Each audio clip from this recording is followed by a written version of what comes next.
मौनव्याख्या प्रकटितपरब्रह्मतत्त्वं युवानं वर्षिष्ठान्तेव सदृशि गणैरावृतं ब्रह्मनिष्ठैः आचार्येन्द्रं करकलितचिन्मुद्रमानन्दमूर्तिं स्वात्मा रामं मुदितवदनं दक्षिणामूर्तिमीडे वटविटपि समीपे भूमिभागे निषण्णं सकलमुनिजनानां ज्ञानदातारमारात् त्रिभुवनगुरुमीशं दक्षिणामूर्तिदेवं जननमरणदुःखच्छेददक्षं नमामि।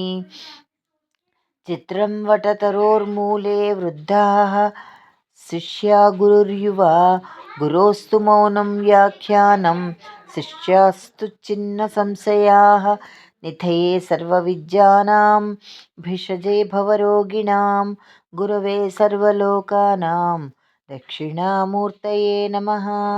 ॐ नमः प्रणवार्थाय शुद्धज्ञानैकमूर्तये निर्मलाय प्रशान्ताय दक्षिणामूर्तये नमः। ईश्वरो गुरुरात्मेति मूर्तिभेदविभागिने व्योमवद्व्याप्तदेहाय दक्षिणामूर्तये नमः। इति श्री दक्षिणामूर्तिस्तुतिः सम्पूर्णा।